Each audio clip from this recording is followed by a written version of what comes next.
That one you got me on. I'm not familiar with that one. Well, I mean, they've got a dwindling water supply coming out of that lake. One of the reasons, because the hurricane season was light last season.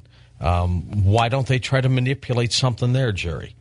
That is a darn good question, and that's a great bridge into the next hour, because I believe this is a telltale of HAARP. As you may know, HAARP has been under construction for the last 15 years. They started building it around 1990, and they finished it in 2005. In fact, they probably finished it right around Thanksgiving Day 2005. And it was announced as being completed in March of 2006, just in time for the 2006 hurricane season. Now, remember, 2005 was the worst hurricane season ever. The largest number of named hurricanes, the largest number of Category 4 and 5 hurricanes to make landfall in one season. And the weather forecasters were saying the 2006 season is going to be even worse, and everybody was flipping out. Now, HAARP was supposed to have been completed in 2007, but they pushed it forward and worked round the clock on the thing and got it up and running 2 years early. Now, I believe that's because they needed it to stop the 2006 hurricane season from being devastating. Now, what we had in 2006 and 2007 is there were anomalous, persistent, high-pressure domes stationary over the American Southeast. And these high-pressure domes prevented hurricanes from coming on shore in the 2006-2007 season. And I believe that what happened was that they got HAARP up, and HAARP either directly or indirectly contributed to the building in of these anomalous high-pressure domes. Now, in 2006, the weather pundits all said, well, it was El Nino. El Nino did it. There was no El Nino in 2007, but there was that dome still. Stay with us, Jerry. Let's talk about HAARP and chemtrails when we come back on Coast to Coast AM. Hey, Jerry Smith's website is linked up right there at coasttocoastam.com. We'll be back with him in a moment. We'll talk about HAARP, chemtrails, those things you see checkerboarded all over the skies. That's next on Coast to Coast AM. And welcome back. Jerry, let's talk first about chemtrails, and then HAARP. We'll tie them together. These things are all over the place. They're all over the country. You wake up in the morning, the skies are blue. By the afternoon, they look like tic-tac-toe boards all over the place. What's going on? Wow, there's a lot of things going on. And, boy, let me say that I do not... I'm just gone blank. I'm looking for a word here. I do not debunk chemtrails, but I do debunk a lot of chemtrail theories.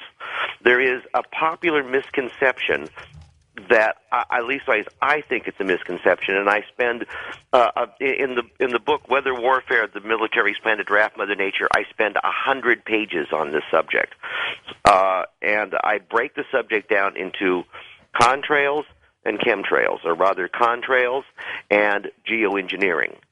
I believe that I can prove that there have been thousands, tens of thousands of intentional atmospheric releases called variations on aerosol operations since the 1950s.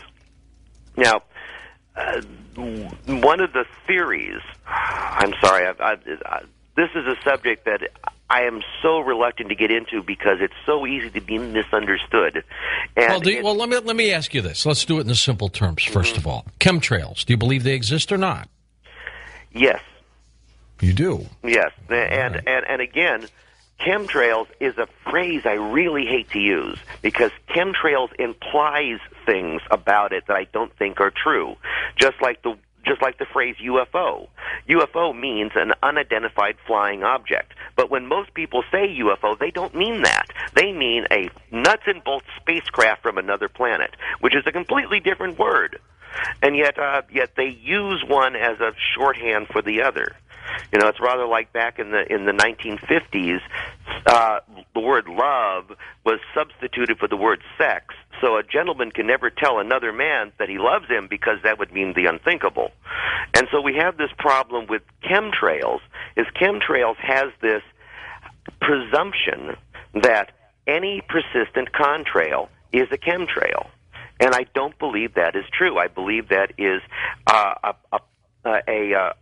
problem that needs to be addressed. And where I'm at on this thing is that, one, I can show that in the open scientific, academic, and military literature, there is openly discussed thousands of intentional atmospheric release programs, projects, and experiments.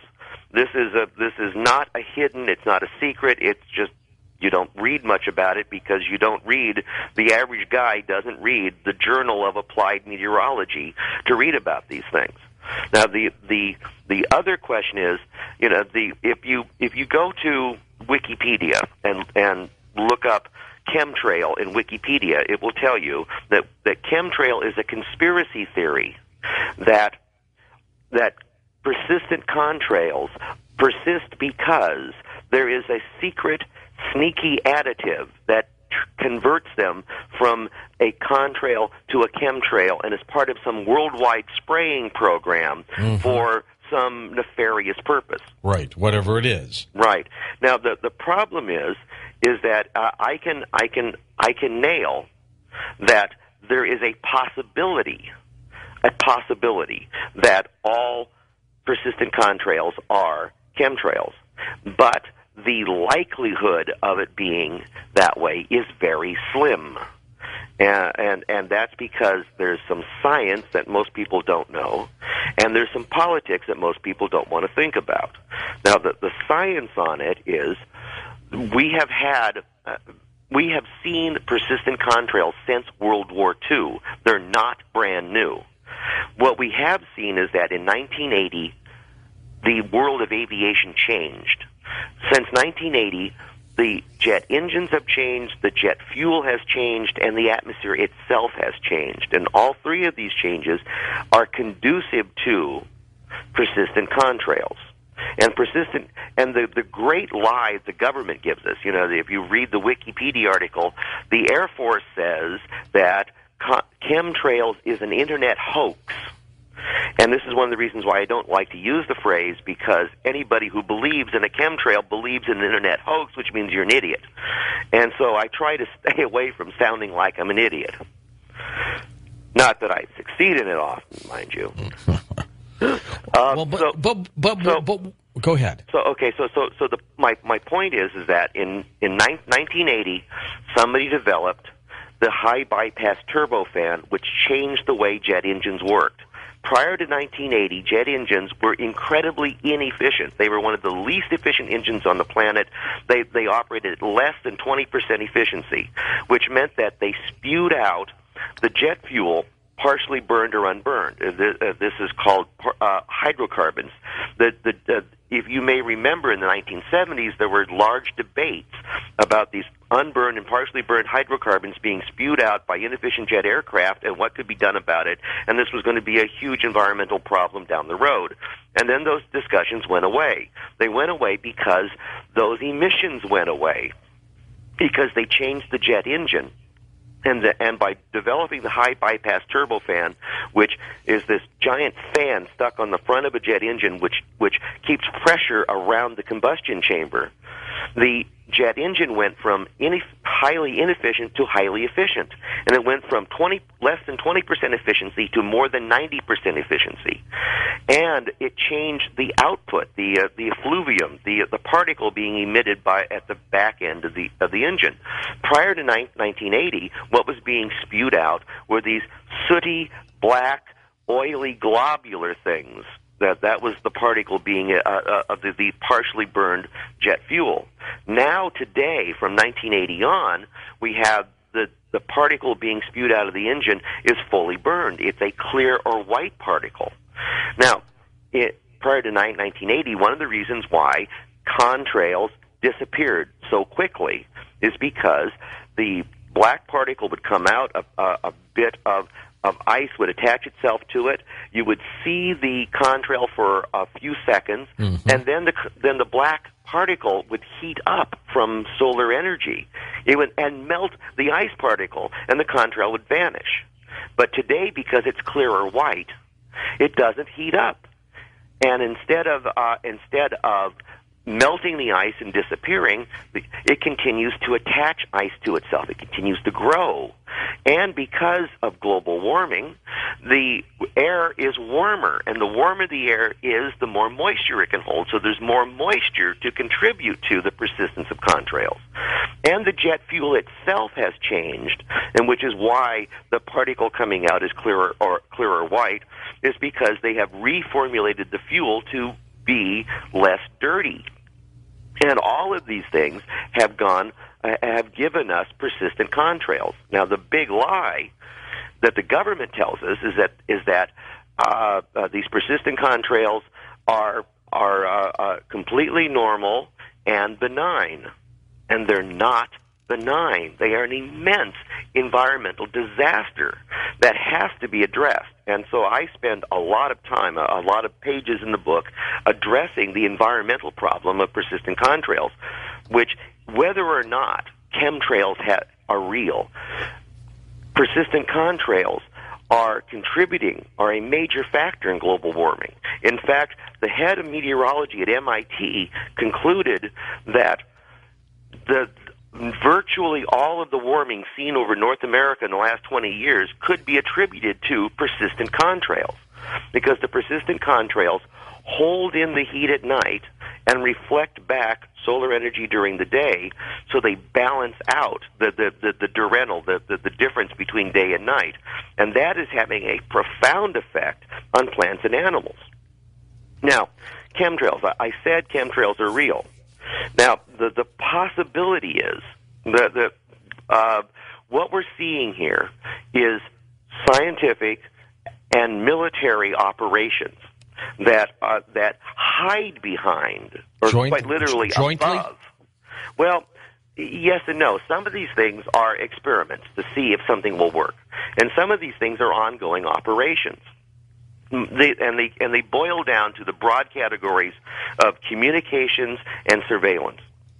In surveillance, one of the things, and one of the reasons for these tic-tac-toes in odd places. Now, I'm not talking about normal commercial jet aircraft. I'm not talking about American Airlines, Delta, American. I'm talking about military or unmarked, and not talking about normal jet routes, but off-trail events. These are almost certainly part of an ongoing operation.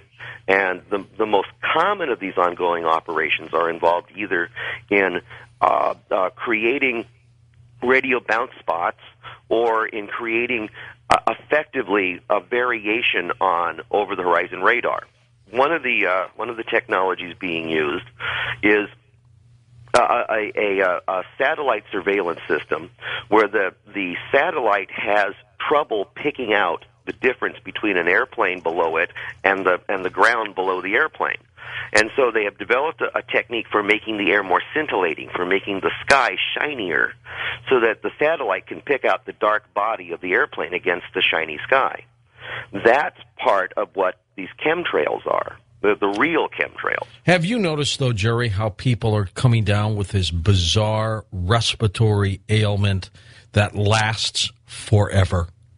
I have indeed. And again, the first major wave of this was in 1998, and this is a key factor in that 1998 was the hottest year on record, which meant that it had the most moisture in the air on record, which is the year that the most people saw chemtrails or persistent contrails. These things play off of each other. Now, there are a number of these technologies being played with, and the arrogance is equal to the ignorance of the scientists playing with these things. And I've read a number of papers on these things. One of the things that I found really amazing while researching this book is that there are thousands of small circulation scientific, academic, and military publications out there. This science is in plain sight, but these are peer-reviewed scientific journals that they only print a couple of hundred copies of, and they go to universities and think tanks and private companies, civilian contractors working on this technology. If you're doing research and getting grant money, you got to convince the guy writing the checks that you're doing good work, which means you have to publish or perish. Sure. So all this stuff is being published, but it's not being published in the LA Times. It's being published in magazines with names like the Journal of Applied Meteorology. And so I quote from hundreds of these scientific papers in these odd little magazines once I discovered that they were there. And so this stuff is very traceable. If this stuff is in the open literature, you can find this stuff, which is what amazed me. Well, I'm concerned that they are spraying something on us, Jerry. I just don't know what it is. Some people theorize that it could be a dumbing down drug. Oh, well, there's a lot of theories out there. One of the theories is that, and this came up in the mid late 90s when the phrase chemtrails was first being bandied about. There was this theory that what was going on was that it was completely benign. It was a good thing that the U.S. government was secretly vaccinating us all from possible enemy biological terrorist attacks. Right. I heard that one. Right. Now, the problem with that is on the face of it, it makes a certain degree of sense, and you can back it up with a little bit of paperwork, in that there have indeed been patents granted for airborne aerosol vaccinations. The problem is those are designed to be done like crop dusting, be released at treetop level, so that if there's a hot zone like an Ebola breakout, they can dust everything without having to go in the hazmat suits. This is not designed for release at 20,000 feet or 80,000 feet. The problem most people aren't thinking is how long it takes for something to fall out of the sky. Right now, I'm in the middle of a winter storm, and it's raining outside. Where are you? What's I'm in central Illinois. Okay. Okay, now... Well, I'm in St. Louis, so... there you go. You're probably getting pretty much the same rain. Yep. Okay. Hasn't stopped. Rain takes 30 minutes from the point that it's created a mile and a half up to the point that it hits the ground. A snowflake takes 45 minutes to an hour and a half from the point where it's created to the time it hits the ground. That's because it floats like a feather, right? Exactly. If you've ever been outside and you've had the experience of being in bright sunlight and being rained or snowed on, that's because the rain or snow that's hitting you was actually formed 12 miles upwind of you and a couple of miles over your head. Now, if you're trying to vaccinate somebody at cruising altitude, if you've got a United Airlines flight from St. Louis to Chicago, and it releases this vaccine at flight altitude, it's going to take weeks or months for it to reach the ground. But it will reach the ground. Eventually, in Madrid.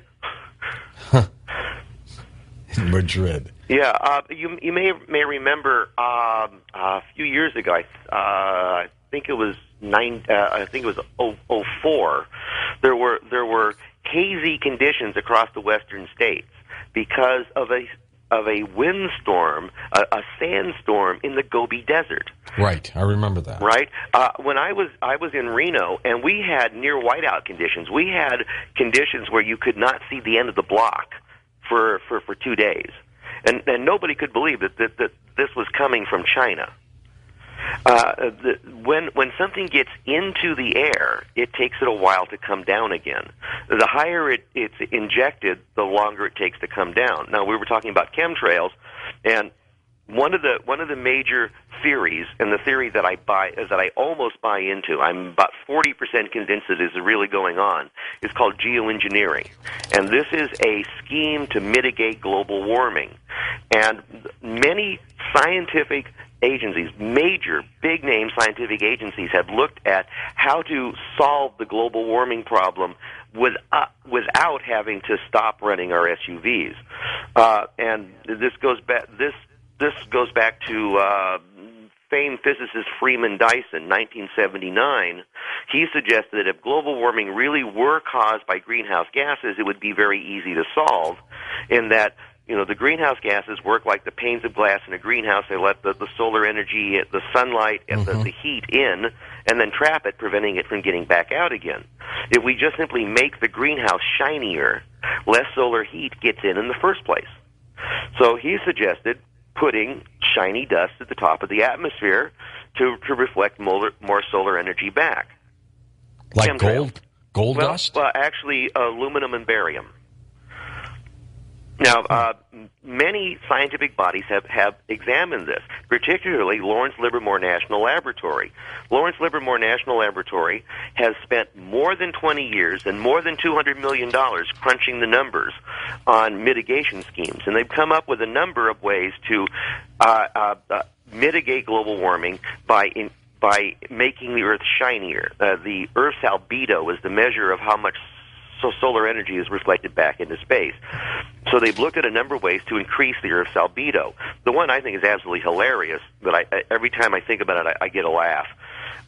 They suggested building a fleet of robot sailboats. Oh, dear, we're going to a break. Robot sailboats. We'll talk about that and HAARP when we come back. We're going to take your phone calls next hour with Jerry Smith. I'll be back with him. We'll continue to talk about these robot sailboats on Coast to Coast AM. Jerry, you piqued my interest. Robotic sailboats? Right. Now, this was actually proposed to President George Bush at a closed-door meeting in the White House a couple of years ago, in which Lawrence Livermore scientists proposed building a fleet of robot sailboats powered by solar collectors, run by computers, that would have onboard solar-powered fog generators, and they would sail back and forth across the world's oceans outside of normal shipping lanes and turn the Earth's oceans into a billowy, shiny blanket to increase the Earth's albedo and save us from global warming. Now, Lawrence Livermore, as I said, has spent 20 years and more than $200 million crunching numbers on idiotic schemes like that. Now, the one they favor, the one they came out and promoted heavily, in fact, Edward Teller, the father of the hydrogen bomb, who was the associate director of Lawrence Livermore, proposed this himself at a conference on upcoming global catastrophes, and wrote an article on it for the Wall Street Journal, in which he proposed putting up a sunscreen to save the Earth. And the sunscreen is, quite literally, chemtrails, injecting shiny dust into the very top of the atmosphere to reflect back solar energy. Now, there have been a number of scientific bodies that have examined this and said, my gosh, that would work. We have the power to do this, such as SRI, Stanford Research Institute. And every organization that has looked at this thing has said, there's a problem here. The legal and environmental hurdles would be so high, we could never do this and tell anybody about it. And that's where the paper trail ends. In fact, at Stanford, there's the Law College has a monthly magazine, and one of the Lawrence Livermore scientists wrote an article for the Law magazine, calling for a global environmental Manhattan Project that would be as big as the Manhattan Project and as secret as the Manhattan Project, to pull off a global spraying program to release these aerosols into the very top of the atmosphere. Now, one of the aspects of this, and this goes back to that earlier conversation we were having about how long it takes for something to reach the ground, is that Lawrence Livermore numbers on this thing said that if they release them at normal cruising altitude. That if they mix these shiny dust with say jet fuel and ran it out of the jet fuel, doing let's say 400 or 500 miles an hour, right? Or put spraying devices on commercial jets and had the jet spray as when they were at flight altitude. If they were to do that, it would take a minimum of 3 months if they to reach the ground, and if they did it at the optimum level, which is high in the stratosphere at about the same level that the ozone layer is, well above normal flight cruise levels, it would take 2 or 3 years for these to reach the ground. Now, a number of scientific bodies looked at this geoengineering scheme and went, wait a minute. If you inject the dust too low in the atmosphere, such as at normal flight altitudes, instead of reflecting back solar energy, it would actually reflect back ground heat. And instead of mitigating global warming, it would exacerbate global warming. Now, this leads us to some very interesting questions, and I mention them briefly in the book because the book is not a book of conspiracy theories, or rather, it's not a book of my conspiracy theories. You know, what I did in the book is I tried to round up every conspiracy theory about weather warfare out there on the internet, and then put what I could prove, and I debunk a few and prove many. Now, but the book is 400 pages of what I can prove, so there was a lot of things that got left out.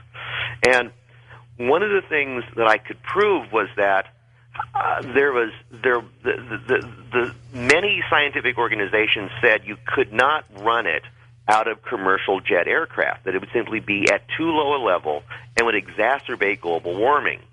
Now, this made me speculate, and I speculated for a paragraph or two. Could it be that they really have managed to con the world into thinking they need to be saved from global warming, and have really got every jet aircraft in the world running this stuff, which would explain why persistent contrails persist and are really chemtrails?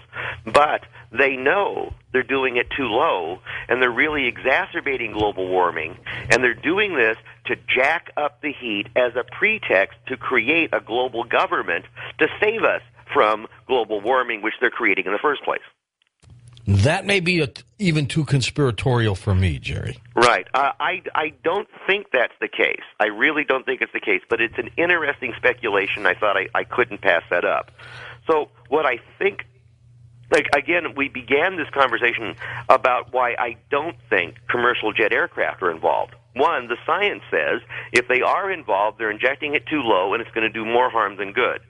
Two, we live in the most litigious age in human history. I cannot imagine United Airlines intentionally, knowingly spraying toxic chemicals on their customers.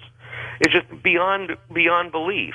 And knowing that if their customers find out about it, they'll sue them out of existence. The only way that commercial airlines, particularly American commercial airlines, Delta, American, United, etc., would be involved in this is either A, Congress passed a law exempting them from any tort, making them immune to being sued, and we know Congress has not passed such a law. Right. Or the President of the United States declares a national emergency and nationalizes the airlines and then orders them to do it. And which hasn't happened either. It certainly doesn't seem to have happened. So the likelihood is that commercial airliners are not doing it. Now, it may well be being done by an independent fleet. And if it is being done, it's being done at above flight level. So what we have here is persistent contrails are a literal smokescreen that they are hiding this operation behind, or rather above. But you've seen the tic-tac-toes, haven't you? Oh, absolutely. Absolutely.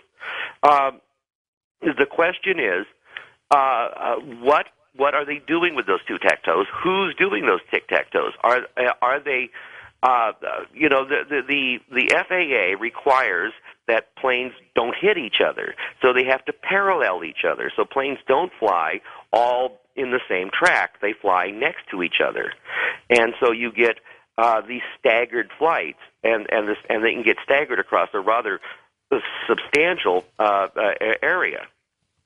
That seems to me a more logical explanation.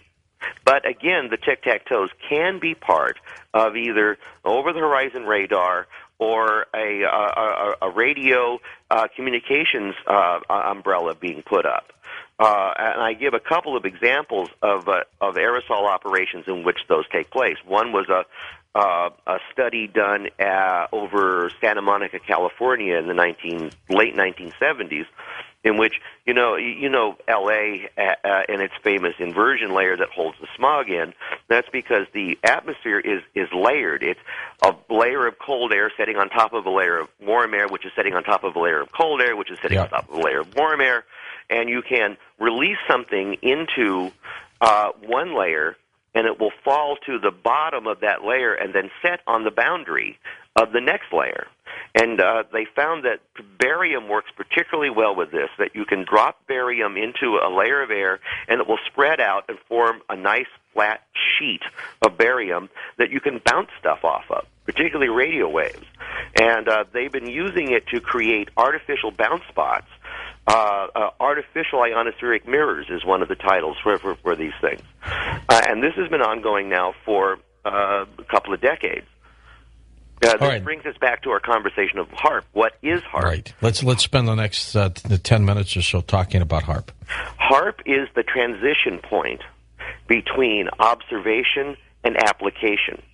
We spent most of the 20th century developing the technology to observe the processes that go on in the sky, and then observing the processes to figure out what the dynamics of the sky are, how the sky works. HAARP was created to take that knowledge of how systems work and put them to use to try to figure out how we could make the atmosphere work for us. This is called atmospheric modification.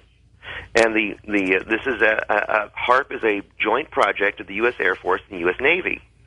The U.S. Air Force keeps saying, officially has the position, we have no interest in controlling the weather.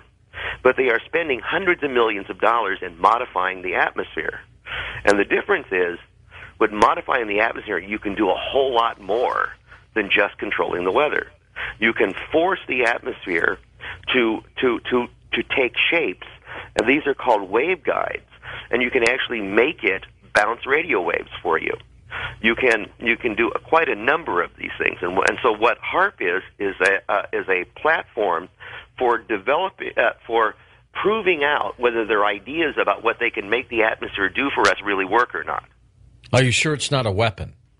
No, I'm not sure. In fact, there's an awful lot of evidence that it is a weapon, but the evidence is more that it is what is called a force multiplier, which is something that in itself is not a weapon, but multiplies or increases the effectiveness of your military forces. For example, if you wanted to land on an enemy beach, you would and surprise them. You don't want them to know you're coming. So if you could create fogs and cloud cover, your guys could sneak in under cloud cover, increasing their stealthy effect, increasing the surprise and the effectiveness of the invasion.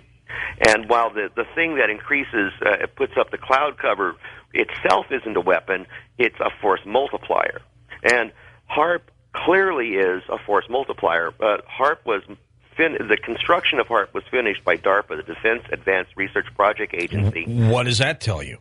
And the agents, in DARPA, there are 8 directorates, there are 8 offices, and the office that got HAARP was the TTO, the Tactical Technology Office, whose primary job is making force multipliers. And the guy who got the project, Dr. Sheldon Z. Meth, you might want to Google him. Dr. Meth worked for 15 years before coming to DARPA. He worked for an organization that I can never remember its name. Its acronym is SIAC. CIA's spelled backwards.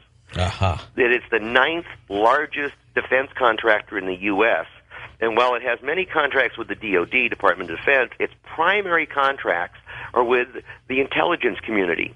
CIA NSA, etc. He has spent his career making things for the spooks. Now he comes over to DARPA, and at DARPA, when he was given the HARP project, he was working on 3 other projects at the time. 2 were laser projects. One was called Air Laser, and the other was Laser Star, and one was some sort of a munition. And I have never been able to figure out what it is. I've read every word I can get on it, and I simply could not make head nor tail out of what the description described. But it was very interesting. You know, HARP is an acronym. It stands for the High Frequency Active Auroral Research Program. The weird munition that Dr. Meth was working on was also an acronym. It spelled out Mayhem. Mayhem. How about that? Yeah. So it reminds me a little bit of Tesla's ray technology. Yes, very much so. So what HARP is, and for those who don't know, HARP is a field of antennas on the ground in southeastern Alaska that's so linked together as to work as one giant antenna. And it is today the world's largest radio broadcasting station. But it's not designed to broadcast for human ears. It's designed to inject a fantastic amount of radio frequency energy into a spot at the top of the atmosphere. And currently, at full capacity, it is now at 3.6 million watts. Now, you probably know that the largest legal AM radio station in the U.S. is 50,000 watts. HARP is 72,000 50,000-watt radio stations injecting their entire output into a spot about 12 miles across by about 2.5 miles deep by 90 miles up. Now, what that does is it heats that portion of the atmosphere by several thousand degrees, which makes HARP a type of device called an ionospheric heater. And ionospheric heaters have been in use since the 1970s, but HARP is a unique, one-of-a-kind in that it uses a unique ability to focus the radio waves coming out of the field so they get focused into the spot.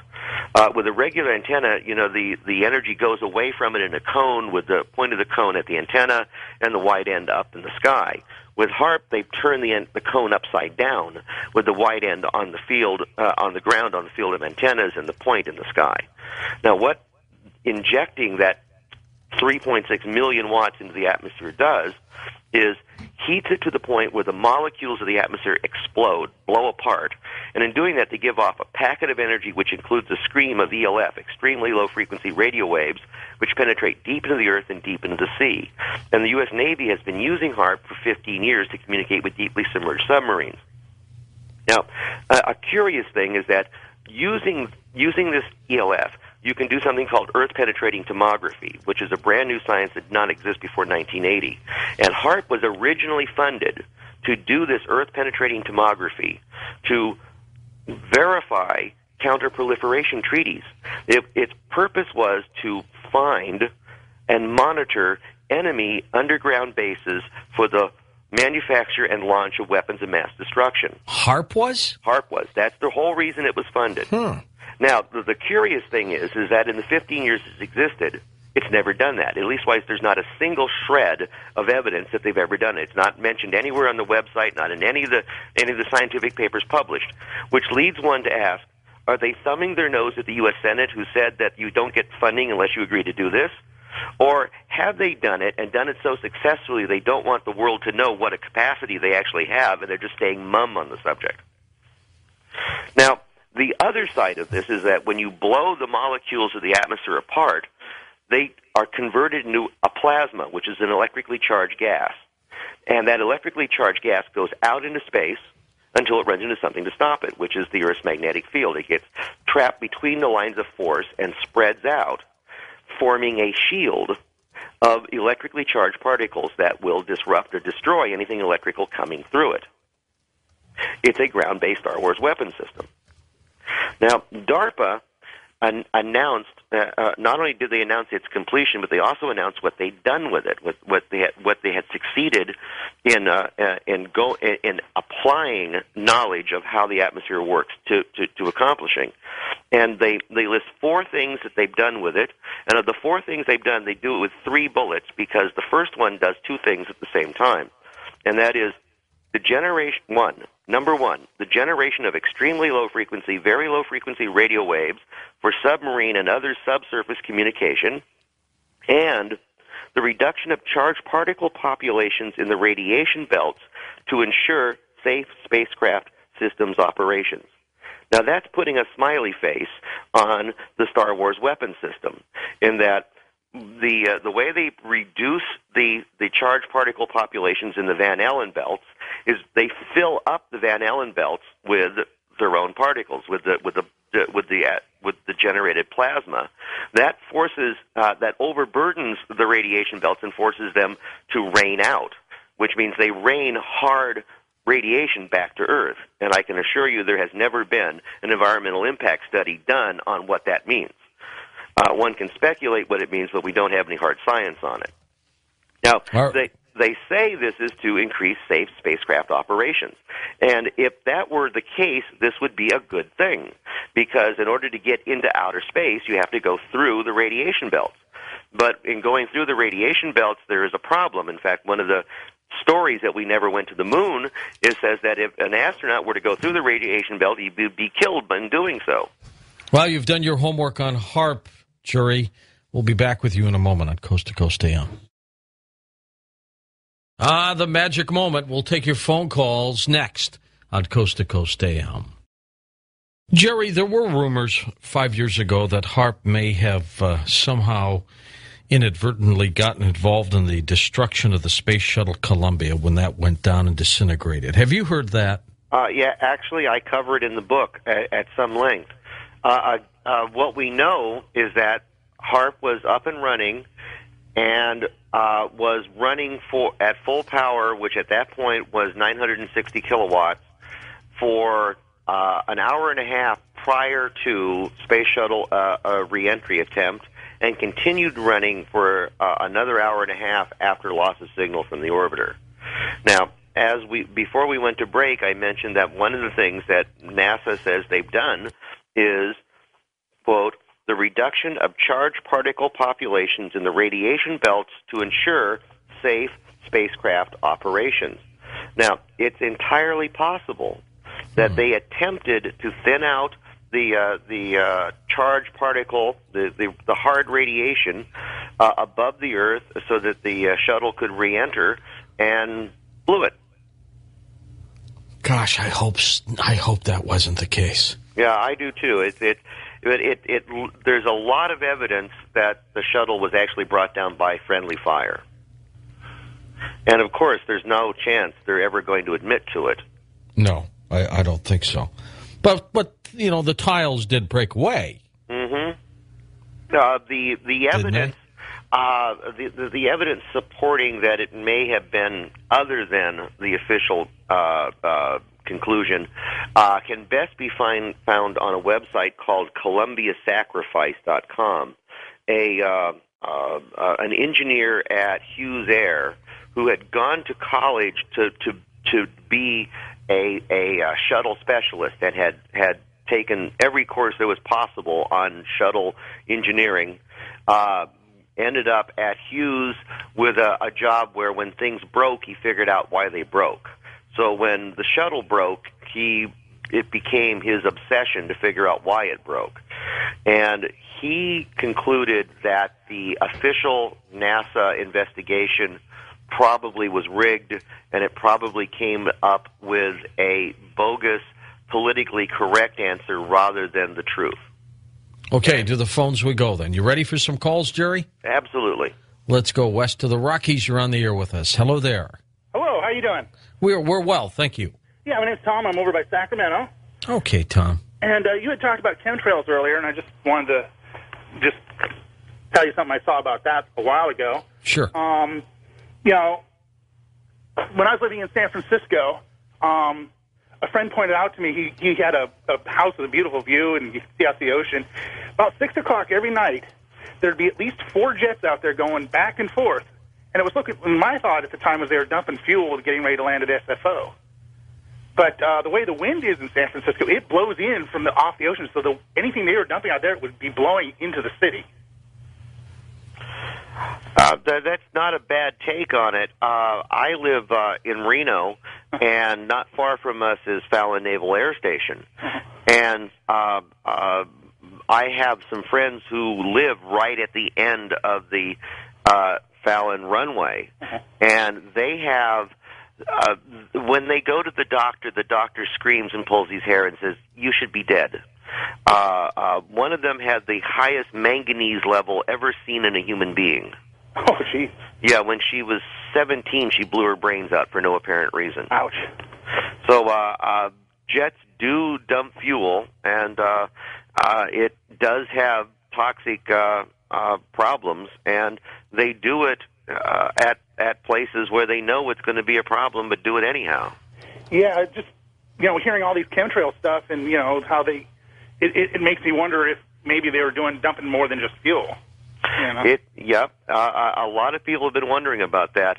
Again, there are lots of programs. It's not a one-size-fits-all. There's not one spraying program out there.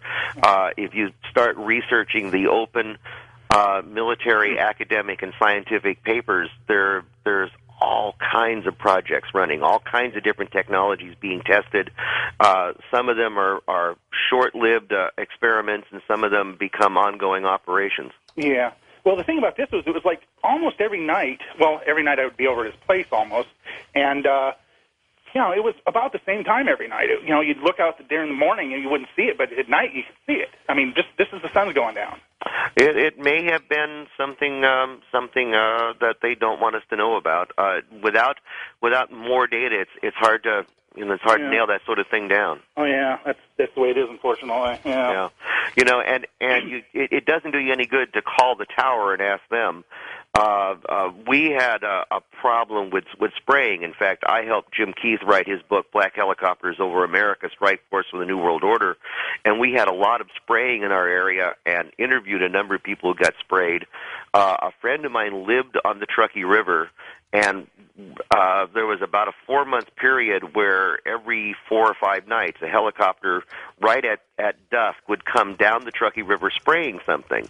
And she called every government agency she could think of, and they all said, "Oh no, it wasn't ours. We didn't have anything in the air then." She never did find out who it was. Next up, let's go to our wild card line. You're on with Jerry Smith on Coast to Coast. Hi there. Yeah, is that me? I'm calling from Eugene. Yes, sir. Take it away. Oh, yeah, I wanted to talk about the chemtrails.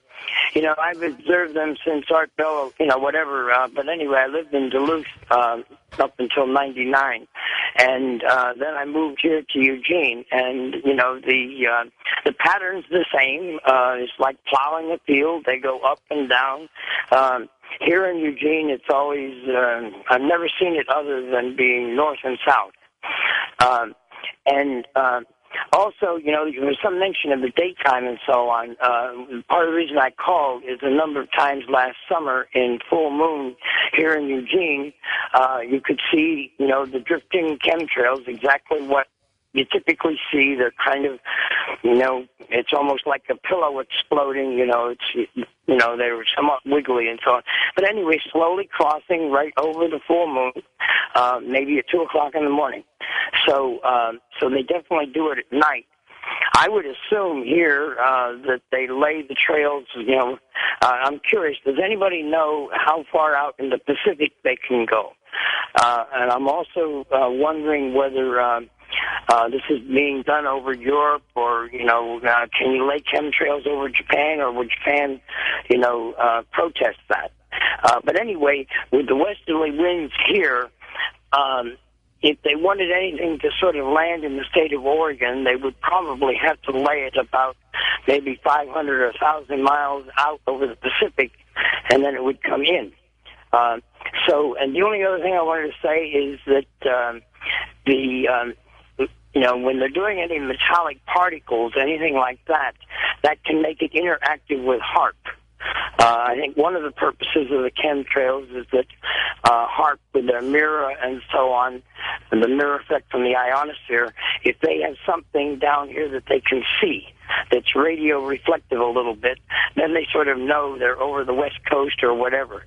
So, anyway, chemtrails, I'm quite certain, are interactive with many of the HAARP projects. I mean, HAARP can do about 20 different things. Chemtrails would be one aspect. So, anyway, I'll hang up and listen. Thank you very much. Okay. Many questions there, many comments. You can sort through them, Jerry? There's a lot of stuff there, hard to sort through. I I believe he was mostly describing persistent contrails, and indeed, persistent contrails can take place in day or night. And Eugene being mostly north-south is entirely correct because that is the primary air corridor. It is a major commercial air route.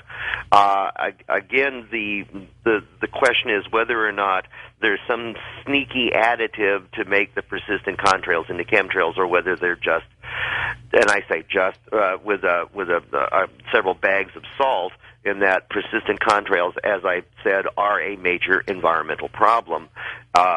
We probably don't have time to get into that now, but I spend about 50 pages on aviation smog and global dimming and so forth in the book. Okay, very good. And also the thought about water, HAARP's ability to pop itself over oceans. That has no restrictions, does it? HAARP is designed to bathe the world in ELF.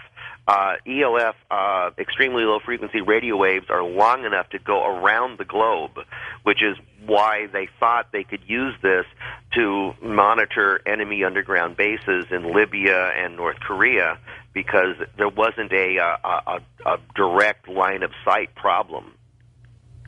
Okay, let's go next to our East of the Rockies line. It's your turn. Hi there. Hello? Yes, sir. Yes, can you hear me? Yeah, I sure can. Okay, I apologize. I'm on a cell phone. Oh, that's all right. Good morning, Mr. Norrie and Mr. Smith. Hello. Hi. God, great show. And crazy times we're living in, huh? Well, thank you. I appreciate your saying it's a great show, because I'm kind of an old man, and this is way past my bedtime. And about the top of the previous hour, I was starting to have trouble focusing my thoughts.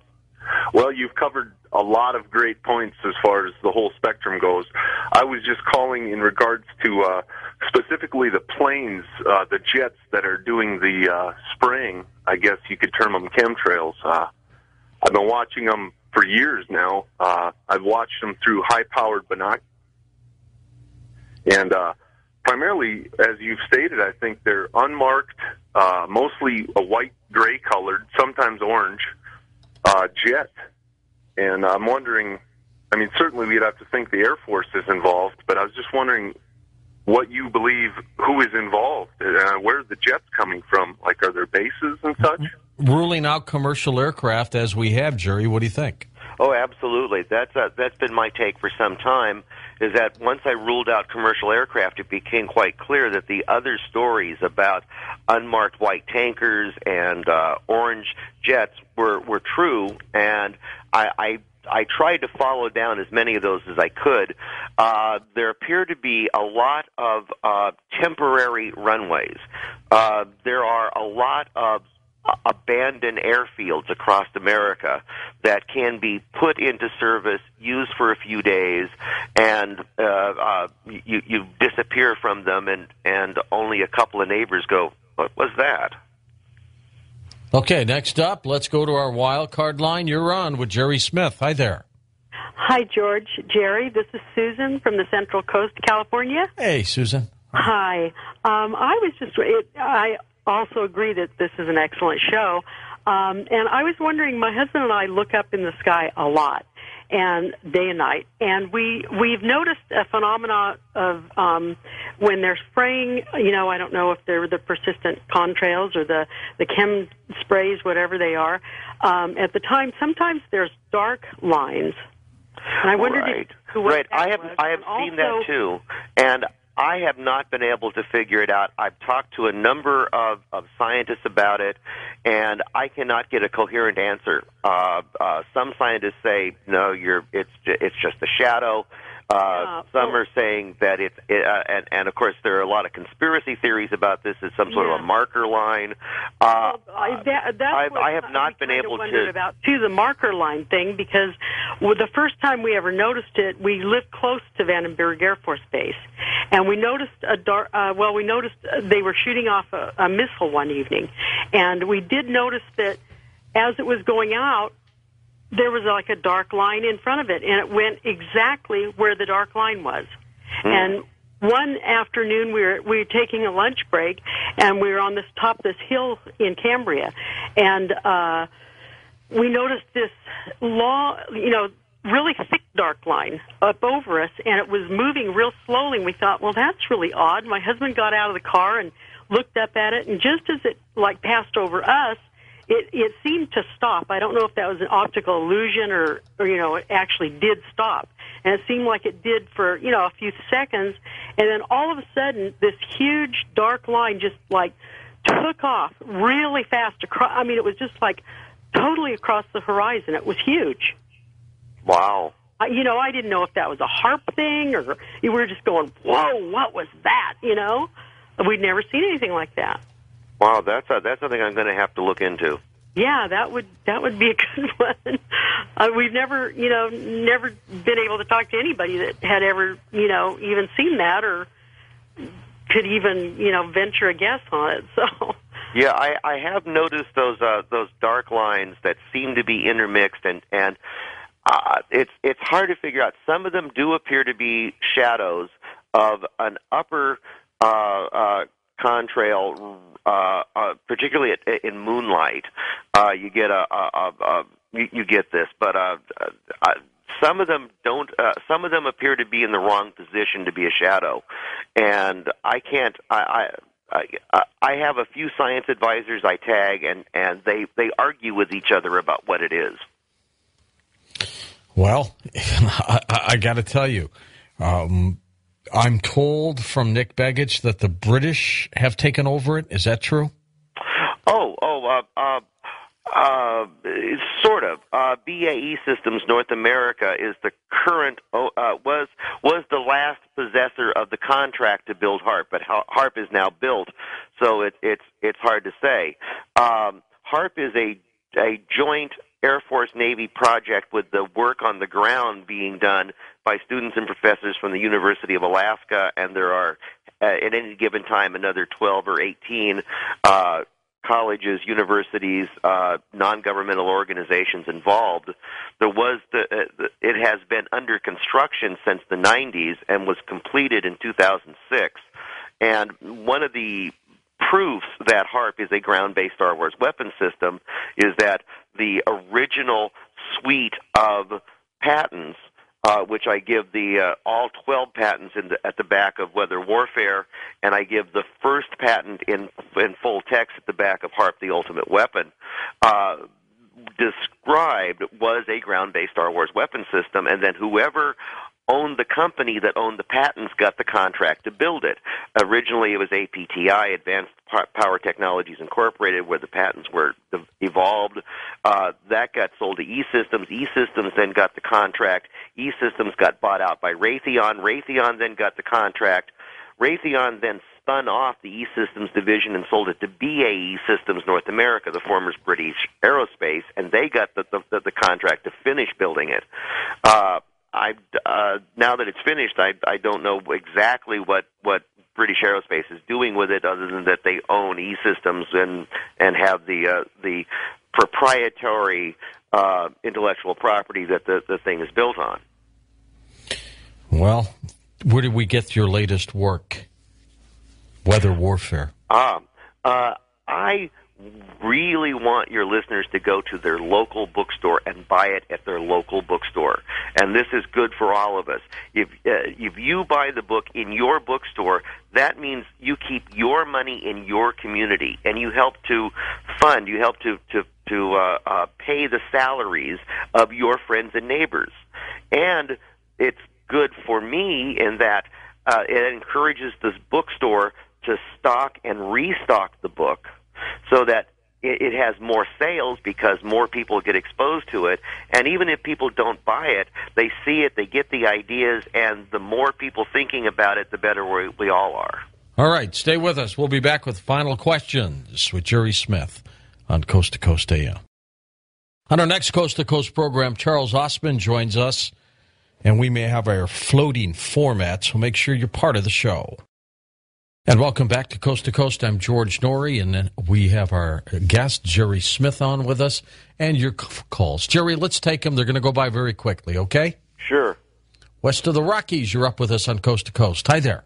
Hey, George. This is Jake from Tacoma. How you doing? Hey, Jake. Great, thanks. Well, I've had two weird TV experiences about seeing some stuff.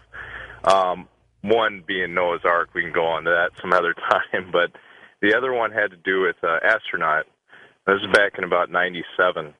And this gentleman went up into space, was taking pictures of everything and brought a video camera up there. And he wrote a book, and I saw him on C-SPAN. This was like 2:30 in the morning. And he was at a Borders bookstore talking about it, but he showed the clip of what they've seen when they're up in space. And what it was, they were looking at Earth and just kind of talking and floating around and joking and stuff, and someone looked out the window and said, hey, look at that. So they see the camera go out, looked outside, and to the right of where Earth is, they could see 4 small spacecrafts, 2 that look saucer-like and 2 that look square-like, and you could see little lasers shooting in between them, like they were shooting at each other. And one of the saucers went down towards Earth where it was nighttime around the Philippine, China area. And he froze it and said, now watch this, because this is, pretty amazing stuff. And the whole Earth lit up. He said he figured it was about 300-mile radius over the Philippines. And you see the saucer take off and fly back out to space, and a huge laser beam just missed it and went out into space. And what it was he was talking about the SDI laser and a little bit about the HARP program. And I don't know if you guys have ever heard of SDI laser. Oh, sure. But it was part of the Star Wars program that he ended up finding out that went from, shooting down nuclear missiles to becoming more of a galactic defense. Just want to know what your thoughts were on that. I have seen the footage. I'm not sure I really have any thoughts on it because it's the sort of thing that is an interesting head-scratcher standalone, but without more information, it's hard to put it into any sort of context. Right. Well, and you know that there's the sister HARP program in Scandinavia, correct? Well, there is another ionospheric heater in Tromsø, Norway, operated by the Max Planck Institute. It's one of about 20 are scattered around the planet. There's half a dozen in the former Soviet Union. There's one at Arecibo. There's a couple of odd things that may be HARP-related going up in the Arctic region. There's a new field being built at Greenland that is getting a little bit of play. And then there is this strange thing around the Arctic Circle called the Superdarn, which doesn't seem to be what it's designed, what they say it's about. And then, of course, there's stuff down in the Alice Springs area of Australia. So there's a lot of peculiar EM electromagnetic technologies being developed and sited around the planet. Okay. Well, thank you, sir. Okay. You're welcome. Wildcard line, you're up with us. Hi there. Hello, is this me? Me? Go ahead. Yes, sir. Hi. Thank you for taking my call. My name is Charlie. I'm calling from Miami. Hey, Charlie. Earlier you mentioned about the aluminum and barium particles that possibly the reflecting sunlight. Exactly.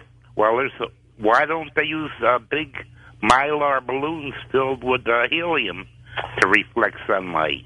There would be no damage. Well, they have floated a number of mirror ideas. One of the ideas that Lawrence Livermore and a couple of other scientific bodies have gotten very big behind is space mirrors, is putting up mirrors outside the atmosphere in outer space that would reflect back solar energy. This was one of the mitigation schemes that the U.S. approached the IPCC with last year. Indeed, you may remember about this time last year, the first of several installments of the IPCC, the Intergovernmental Panel on Climate Change report, came out, and just before it came out, the U.S.'s response, the critique to it, was leaked to the British press, and one of the British newspapers had an article dismissing the U.S. response as U.S. response to global warming, smoke and giant space mirrors. Smoke, of course, being chemtrails, the release of atmospheric particles, and then giant space mirrors being the other side of it. And those were the two major mitigation schemes. And the U.S. had tried to convince the IPCC to include mitigation in its report, and the IPCC, being a UN bureaucracy run by agenda-driven scientists, had no truck with that and insisted on the emissions reduction scheme that is their center point. The balloons will be a lot less expensive. Well, there were a lot of things that they crunched numbers on. One of which was using naval ship cannons to fire canisters full of dust into the atmosphere. Another was using helium balloons, not as mirrors, but as helium balloons to lift dust high enough in the atmosphere to release. Okay, thanks for that call. First-time caller line, you're up with us on Coast to Coast. Hi there. Hi, this is Mike from Concord, California. Hi, Mike. Thanks for calling. I was curious about two things. One, how does radar reports tie in to tracking the planes with the chemtrails? But the other is, 10 years ago, about 98, I was living in Pasadena, and I was walking from Old Town Pasadena over the freeway overpass towards my home, which is 3/4 of a mile to a mile across the wash from JPL. And I'd just begun listening to Art at that time, and I was aware of the chemtrails. And they were laying, I was astonished to look up, and there they were laying the tic-tac-toe crisscross patterns slowly but surely, and it must have been 3 or 4 planes, hugely high altitude. And it started kind of at the center and then worked its way out, gradually covered the whole sky, but it was directly above JPL. So these things can't be done in secret. You can't hide something like that right above JPL. So I'm wondering, what's the official reaction to that? Well, the official reaction is that chemtrails are internet hoax, and if you believe in them, you're an idiot. My response to it is I've been studying this since 1996 when I was working on the book HAARP, The Ultimate Weapon, The Conspiracy. I spent the entire summer of 1996 lying in a lawn chair in my garden looking up, and this is in Reno, Nevada, where we had beautiful, brilliant blue skies in the morning, and watching the tic-tac-toe be laid and seeing that instead of the contrails dissipating like they used to in my youth, they just stayed there for hour after hour, and by late afternoon, the sky was a pearly white opalescence, and on the 5 o'clock news, the newsman would say, "Another gorgeous day with no clouds," and I look out the sky, and the sky is white, and I'm thinking, you don't get white sky with no clouds. What the heck is this guy smoking? They must be lying to us about something, or he's just a complete idiot. I have, as I said in the second hour, I have concluded that there are several operations going on. There is the possibility of geoengineering to mitigate. The possibility is not proven, but there certainly has been an awful lot of scientific investigation of the possibilities. There are certainly atmospheric release programs, and the atmospheric release programs are well documented in the open literature. And then there is the problem of persistent contrails, which, whether they are chemtrails or not, they are a problem. They are causing global dimming, or they may be associated with global dimming. They may be causing global warming. They certainly are causing heating over North America and Western Europe. And there's a lot of other stuff that I documented in the book, Weather Warfare. Well, officials in the government must be aware of this when it's happening directly over JPL. That's all there was. There's no internet hoax there. Directly over JPL. Well, the response is that you're looking at normal contrails.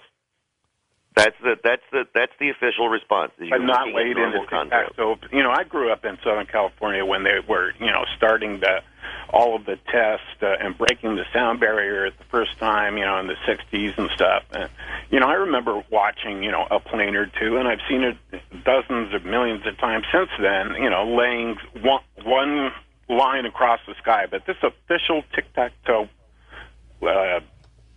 design pattern is not anything normal. It's not one plane flying overhead. It's just, I don't know. Just doing it above JPL just astonished me. Thanks a lot for taking my call. Okay, you're welcome. Next up, let's go to our East of the Rockies line. You're on Coast to Coast. Hi there. Hello, George. This is Mike from Calgary, Alberta. Uh-huh. Hi, Mike. Hi. I'm a long-time listener, George. And I've been listening to work for a long time, too. Appreciate you being so supportive of the program. Yes, sir. Now, I was just wondering now, I know that they are restricted, these contrails, airplanes are restricted from flying over some states. And I have a question for your friend, Jerry. Hello, Jerry. Hello. Is there somebody I can get in touch with, talk to about getting this kind of stopped? Because they're coming right over my head on the house. And if I can throw a rock pretty good, and if I can throw it 3 times, 4 times harder, I could put a hole in these things. Now, about a week ago, we had very, very clear skies here in Calgary, and it must have been about 4 o'clock in the afternoon. I was going to meet my son, and I noticed 1, maybe 2 going overhead, and about 4 o'clock later on, about 6 o'clock, the sky was really overcast. And I can predict the weather from these things pretty much. And I told him we're going to get really, really cold. Now, if you noticed, last week we had a minus 40, minus 50 degrees outside here. And that wasn't forecast in our weather. And these things are just constantly coming over our heads all over Calgary. So I was just wondering, and Alberta, I was wondering if there's a way we can stop that in Canada from happening. There are a number of individuals and organizations attempting to do that. I list a few in the back of the book. If you do a Google search, you'll find a few more. There's a fellow who lives near you on a ranch out in the middle of nowhere called the Homestead. I have a link to his website where he has a lot of photos and commentary on this. There are a number of organizations. The only one I can think of offhand is California Skywatch. That's Rosalind, I forget her last name offhand. Sorry about that, Rosalind. And she's was a former California Agriculture Department employee, and California Skywatch is all about protecting the California farmers from the chemtrails. There are a number of organizations out there. If you search the internet, I'm sure you'll find them, or if you check the back of my book, I list them in the bibliography, which is 32 pages long, including a number of important links. You mentioned an aspect of this that I wanted to comment on, which is you can predict the weather from these things because the persistent contrails are artificial cirrus. Now, with regular cirrus clouds, they come in front of a storm front, and you can, if you see cirrus clouds building up, you know that you're going to get a storm in 6 to 12 hours. Now, this man-made cirrus induces cirrus-like conditions and produces cirrus clouds 12 to 24 hours before a storm front.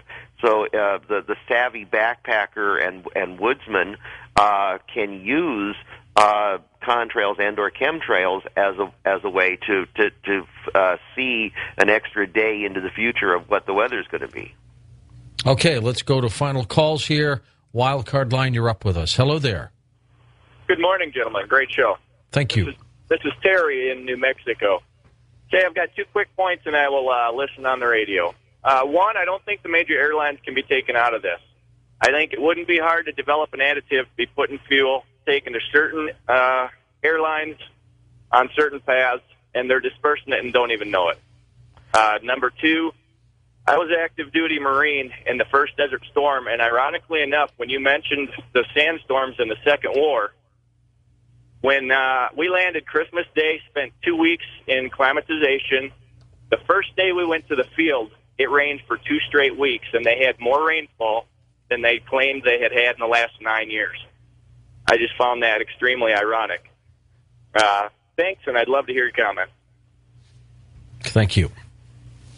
Oh, refresh my memory. I'm sorry, I'm fading here. What was his first comment? I wanted to respond to. And He's talking about the dust clouds in Iraq. No, that was the second comment. The first comment was. Well, then I'm with you. Oh dear, I'm sorry he hung up because I'm sorry. It's way past my bedtime. Sorry. Well, comment on the first one. Well, that's the one I can't remember. The dust clouds in Iraq. I'm lost. You're gone. Yeah, I am. I'm You're floating. You got 2 more minutes. Stay up there. Slap you in the head there. Sorry about that. Let's go to our West of the Rockies line. You're on the air with us. Hi there. Hi there. This is Cheryl from Phoenix, Arizona. Hey, Cheryl. Go ahead. Hi. A wonderful show. I'm calling because my daughter called late this evening, and said there was a tornado going through Tennessee, actually through her part of the town in Nashville. My God. Yeah, that's true, too. And yes, and she was hiding in a closet and really frightened, and she just moved there, so she was just really upset because everyone said, oh, we don't get him here, we don't worry about it. But I guess it's pretty tragic tonight. 8 people have died. Just in that area, I think. I think it's more in Memphis, but it was going right through her neighborhood. Do you know anything about Tennessee? Like, is it going to be getting more of these kind of tornadoes and that kind of weather? Well, you know what? The problem is everything's up and down this year. This is winter time, and we're getting tornadoes. This is unheard of. Jerry, are they playing around with it?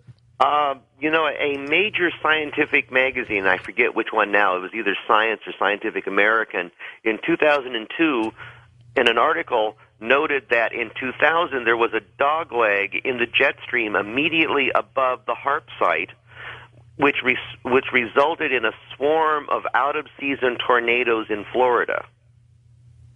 Yep. They're everywhere. Jerry, we're out of time.